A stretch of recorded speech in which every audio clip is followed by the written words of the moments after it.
اعوذ باللہ من الشیطان الرجیم بسم اللہ الرحمن الرحیم۔ اسلامک ٹیوب آفیشیل چینل میں تمام ویورز کو خوش آمدید۔ ناظرین و سامعین، ایک نئی ویڈیو کے ساتھ آپ کی خدمت میں حاضر ہیں۔ ہمارا آج کا وظیفہ ماہ رمضان المبارک کا بہت ہی خاص وظیفہ ہے۔ میرے ایسے تمام بہن بھائی جو چاہتے ہیں کہ اللہ پاک انہیں اولاد نرینہ عطا فرمائے، جو بیٹے کی خواہش رکھتے ہیں، جن کے گھر میں صرف بیٹیاں ہیں، تو ان کے لیے یہ بہت ہی خاص وظیفہ ہے۔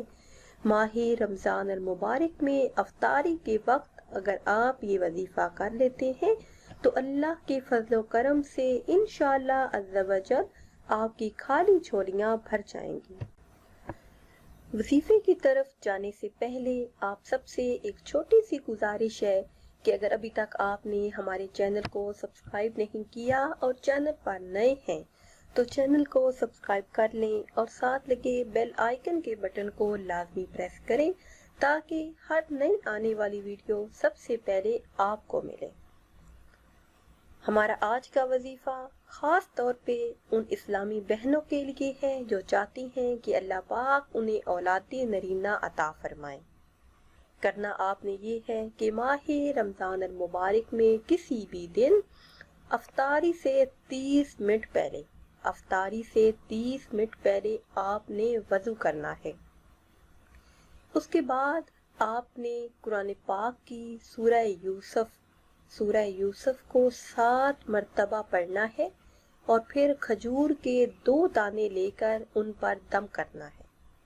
جو آپ نے سورہ یوسف پڑھی ہے وہ آپ نے کھجور کے دانوں پر دم کرنا ہے اور وہ 2 کھجوریں آپ نے کھا لینی ہیں۔ تو انشاءاللہ عز و جل اللہ پاک آپ کو چاند جیسا بیٹا عطا فرمائیں گے۔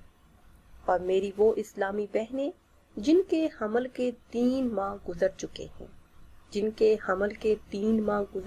ہیں، ان کے لیے بہت ہی خاص وظیفہ آپ کو بتاتے ہیں۔ ماہ رمضان المبارک میں افطاری سے پہلے آپ نے وضو کرنا ہے۔ اس کے بعد آپ نے 336 مرتبہ آپ نے یہ اسم مبارک پڑھنا ہے، یا مصور۔ تو انشاءاللہ عز و جل رمضان ہی میں آپ کو خوشخبری مل جائے گی۔ انشاءاللہ عز و جل اللہ پاک جان جیسا بیٹا آپ کو عطا فرمائیں گے۔ ماہ رمضان المبارک میں اگر آپ یہ وظیفہ کر لیتے ہیں تو انشاءاللہ عز و جل پوری زندگی آپ خوش رہیں گے۔ ناظرین و سامعین، امید کرتے ہیں کہ پہلے کی طرح آج کی ویڈیو بھی آپ کو پسند آئی ہوگی۔ اگر یہ ویڈیو آپ کو اچھی لگی ہے تو اسے زیادہ سے زیادہ شیئر کریں تاکہ آپ کی طرح اور بھی لوگ اس وظیفے سے فائدہ اٹھا سکیں، اور کمنٹس میں اپنی رائے کا اظہار ضرور کیجیے گا کہ آج کی یہ خاص ویڈیو آپ کو کیسی لگی ہے۔ پھر حاضر ہوں گے ایک نئی ویڈیو کے ساتھ۔